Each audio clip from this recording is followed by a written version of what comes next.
Boa noite, meninada braba, brutal, violenta. Não consegui pensar no. Esse vai ser o VHS. Eu sempre falo isso, né? Mas esse vai ser o VHS menos planejado de todos, com certeza. Tanto é que eu nem pensei numa parada maneira pra chamar vocês no início do vídeo. Vai ser um teste da minha bolação improvisante. Mas o tema dele já é sabido. Eu avisei no VHS anterior que ele tem uma conexão com ele. Como o meu diretor favorito da atualidade, Nicholas Winding Refn, lançou o trailer do seu primeiro filme de horror, o Neon Demon. Eu comentei uma lista do top 10 filmes de terror segundo ele próprio, que ele divulgou junto com esse anúncio da iminência do filme e tal. Eu tenho que parar de fazer isso. Eu assisti o último vídeo e vi que eu só estava fazendo isso. Eu vou tentar não me esquecer e controlar minhas mãos, mas é isso. É uma coisa que você não pode desver. Se você nunca reparou no fato que eu faço isso no vídeo, agora já veio fazendo direto, mas eu vou tentar ter disciplina nesse. Eu quis comentar uma outra lista, que foi uma lista que eu peguei na internet mesmo.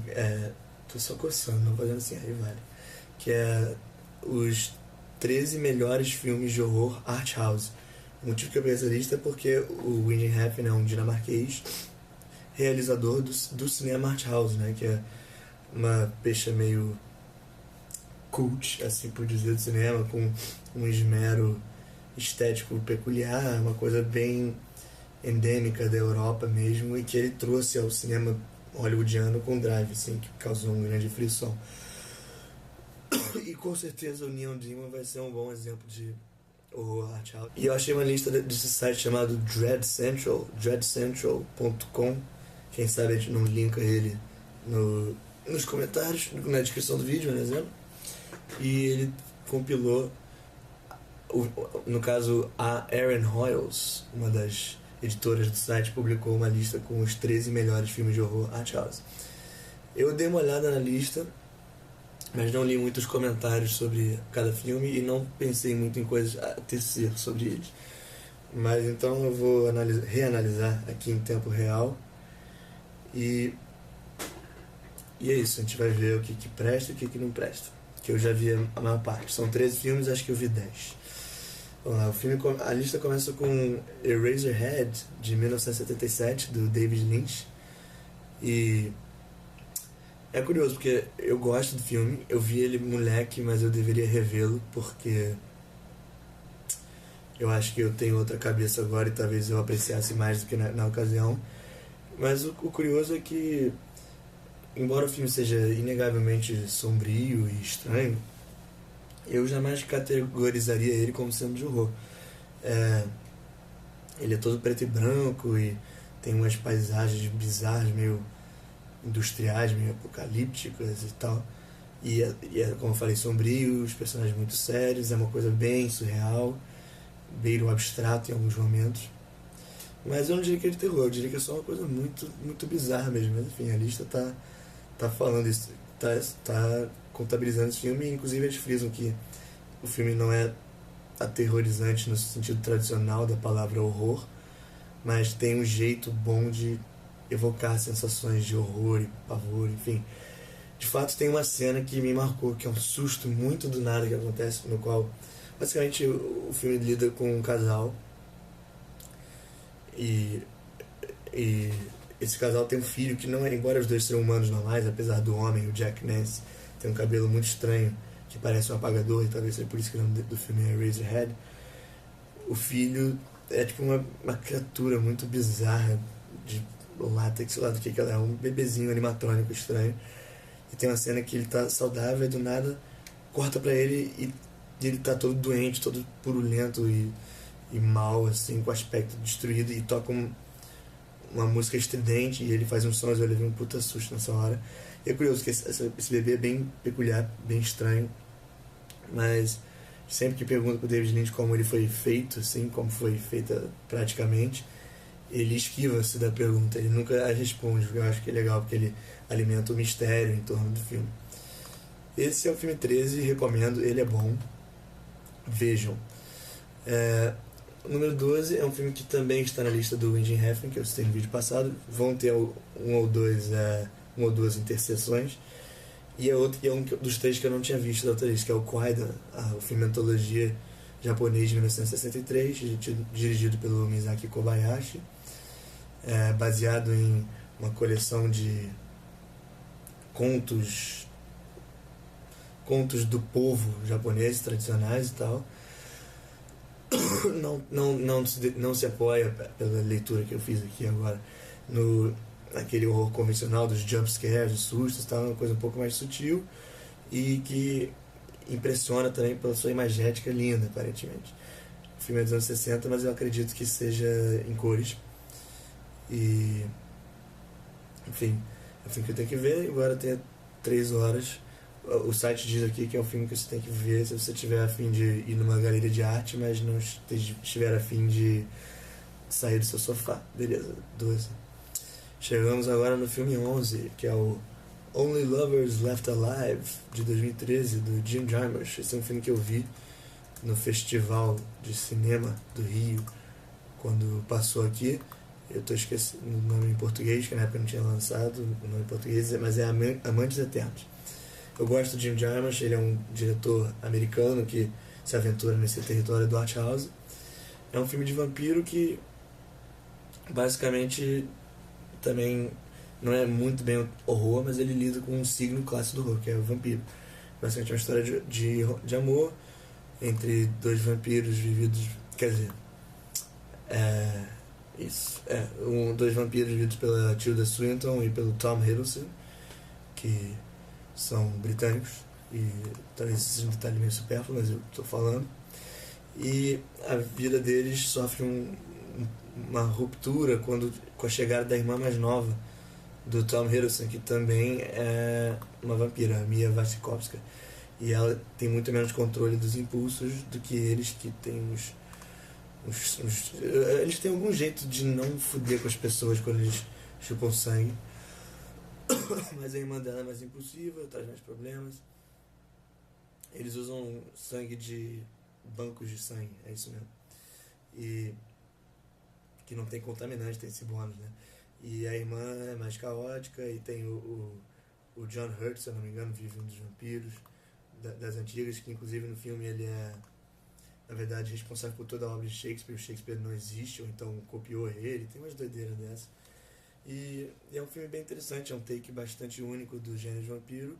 Não é muito assustador, deve ter um ou outro momento um pouco mais tenso, mas em geral é mais um drama familiar que acontece que são vampiros. Eu gostei do filme, acho ele estileiro. É uma construção legal desse universo de vampiros e é bom. E agora vamos para o filme 10. Filme 10, filme 10, que é a segunda página. Para o filme 10 temos Under the Skin, ou Sob a Pele, acho que a tradução em português é literal. Esse filme é britânico e é dirigido pelo Jonathan Glazer, que é um cara que é semi-famoso por ter feito um filme de gangster muito não convencional, que é o Sexy Beast, que é muito bom mesmo, assim, recomendo demais, embora esteja fugindo um pouco do tema horror. Mas Under the Skin é o filme sci-fi dele, que tem de fato elementos de horror. É um filme muito bizarro, mais que o Sexy Beast. Basicamente, no filme, a Scarlett Johansson é uma alienígena disfarçada de humano que está morando na Escócia e lida com a vida dela, na qual ela seduz homens e meio que se alimenta da energia vital deles em sequências completamente surreais e bizarras. Pouco se explica no filme, muito se deixa à imaginação. É muito estético, muito estiloso. Tudo bem que isso é uma coisa que provavelmente vai valer para boa parte dos art houses dessa lista, mas ainda assim vale a pena mencionar, porque nesse filme isso é especialmente notável. Ele é um pouco denso, ele tem um passo muito arrastado, não sei se é para todo mundo, porque ele não é o filme dos mais dinâmicos, mas eu gostei, achei um filme bastante peculiar e eu acho que vale muito a pena ser visto, se você gosta de horror, especialmente se você tem uma preferência pela peixe art house.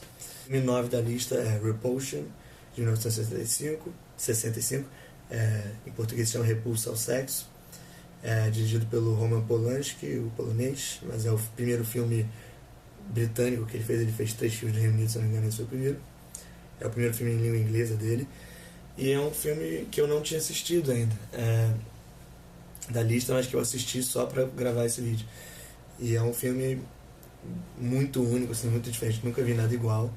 É, eu tenho muita. Especialmente agora que eu acabei de ver ele, e isso foi uma impressão similar que eu tive quando eu vi o Possessão ou Possession do recém-finado Andrei Zulawski.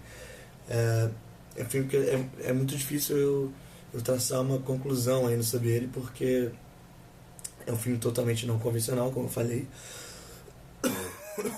bastante diferente, e ainda vem de uma época no qual os filmes tinham uma cadência diferente, então eu não tenho muita certeza da minha impressão geral do balanço. E acho que no geral o saldo é positivo, porque embora o filme seja muito, muito denso e tem um ritmo que eu acho um pouco problemático, de modo a ficar um pouco enfadonho e eu ter sentido dificuldades em me concentrar assistindo ao filme, ele é muito bem feito, eu sinto, em geral. Tipo, ele cria a atmosfera de uma maneira muito boa, assim.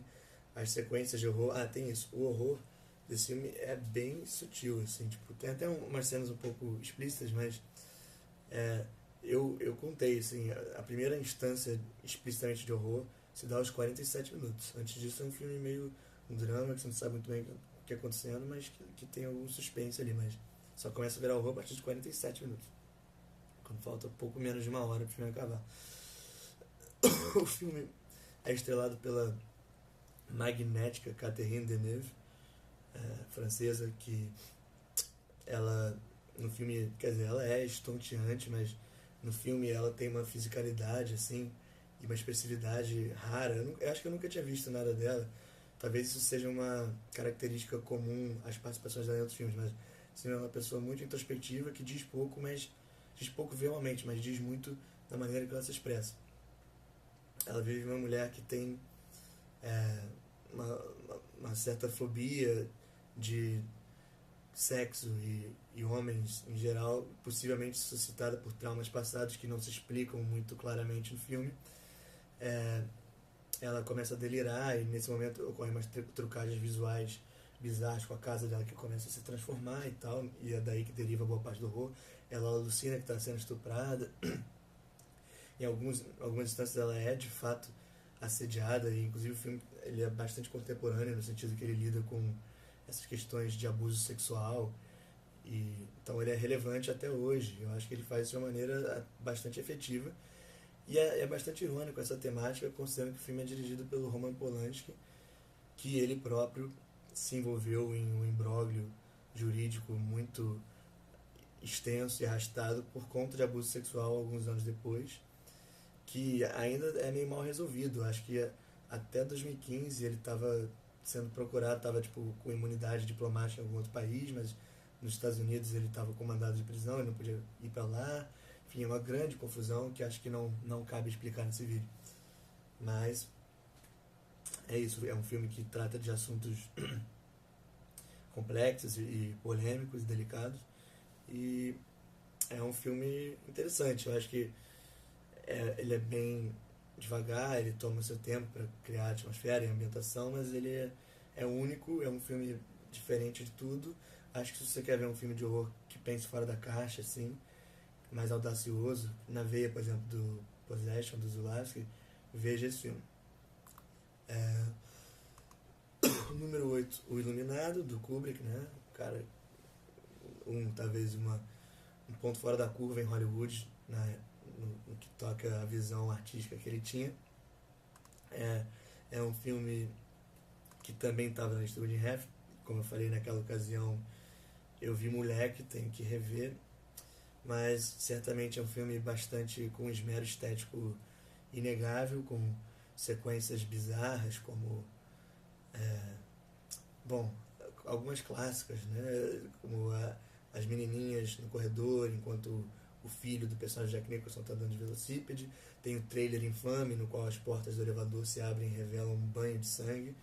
E é um filme bastante popular nessa lista, assim, mas certamente é uma visão muito única do horror, E é isso. Eu recomendo, inclusive, pra mim mesmo. Eu preciso rever esse filme.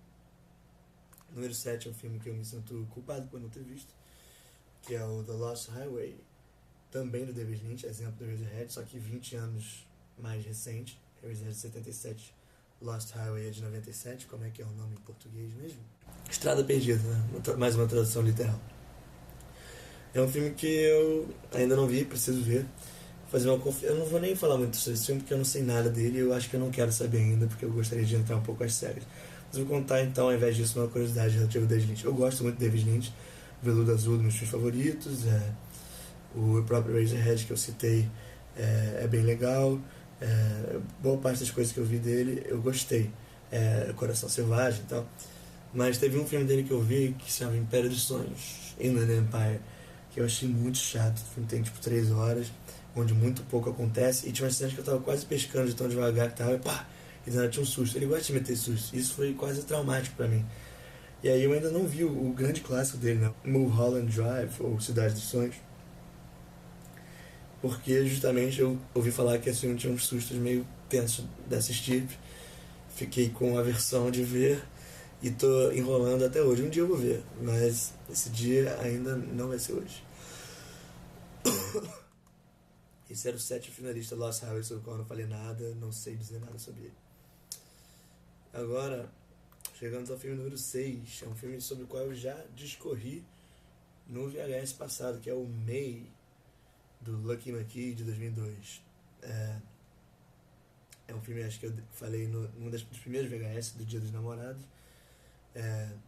Naquela instância, eu acho que eu expliquei bastante bem a minha posição sobre o filme. É um filme muito estiloso. A personagem principal vivida pela Angela Bettis, que é uma mulher com uma certa psicopatia e uma visão muito estranha do mundo. Aliás, eu li que o Lucky McKee se inspirou em Repulsa ao Sexo para fazer o filme do May, e as questões patológicas que tangem sexo e sexualidade, essas coisas. Que é interessante, um paralelo interessante de se traçar. É um filme que na superfície pode parecer meio convencional, mas você logo percebe que é uma coisa bastante diferente, fora da norma. Gostei muito, achei muito estiloso e recomendo bastante. Esse foi o número 6. O número 5 é mais um dos que eu já falei sobre. É o... Bom, eu não sei falar o nome em sueco porque eu não falo sueco, mas o nome original é algo como Lat den hatte komma in, e em português é Deixando Entrar. É o filme do Thomas Alfredson, de 2008. É o melhor filme de vampiro que existe pra mim. Eu acho que eu falei sobre esse no VHS dos anos 2000. Ele é um filme fantástico e também, assim como o Love is Left Alive, é um filme de vampiro, mas que é muito diferente de filmes normais de vampiro. Só que ele é muito mais puxado pro horror do que o Only Love is Left Alive. É muito bom, tem uma cena fantástica na piscina no final, uma das melhores cenas já feitas pra mim. Mas eu acho que eu já falei bastante sobre esse filme, então eu vou pular pro próximo. O número 4 da lista é Yeux sans visage, ou Eyes Without Face, ou Les Yeux sans visage, e em português Os Olhos Sem Rosto, mais um para a série Traduções Literais. Filme francês de 1960, do Georges Franju. Um filme sobre um cirurgião que causa um acidente que deixa sua filha desfigurada, e a missão, as extremidades às quais ele vai para conseguir um rosto novo para ela. Esse é mais um dos que eu ainda não vi. Parece que eu não vi muito, mas eu acho que foram só 3 dos filmes até agora, e eu vou ter visto todos os outros. A lista está falando que é um clássico dos filmes noir. Na época que saiu foi considerado gráfico demais para a maior parte das plateias, né? O filme de 1960. Hoje em dia tem um segmento cult. E, bom, é um filme da nouvelle vague francesa, eu diria, pelo meu raso conhecimento historiográfico de cinema. Então isso já qualifica ele instantaneamente como um art house. É um filme que eu tenho vontade de ver, alguma vontade, medo de ser um pouco denso demais pra mim, mas acho que é minha incumbência enquanto ávido do horror e produtor de conteúdo original de horror assistir esse filme. Então fica a dica pra mim, assistir Eyes Without Face. Agora vamos para os 3 filmes finais para concluir essa lista dos top 13 melhores filmes de horror art house segundo Aaron Hoyles, do Dread Central. Agora tô vendo que o artigo foi postado em fevereiro desse ano, então provavelmente tem a ver com o Fuzue então do Neon Demon, ou então não, mas enfim, é uma lista contemporânea.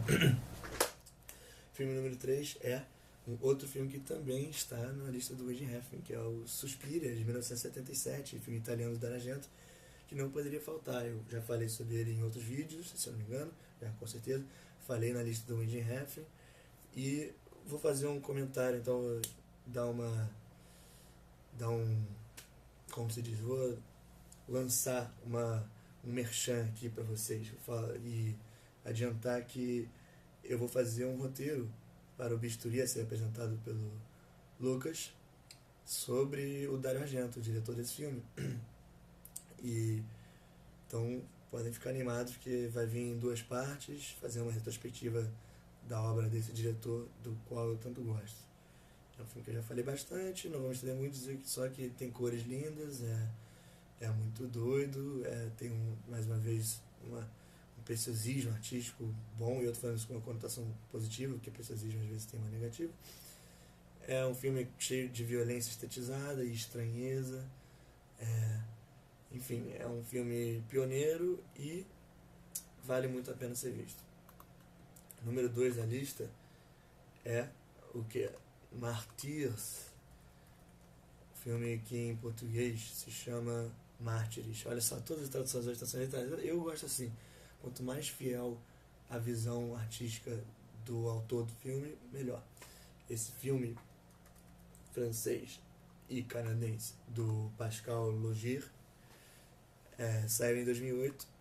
Eu já assisti, ele faz parte do chamado Novo Extremismo Francês, e eu confesso que eu não gosto desse filme.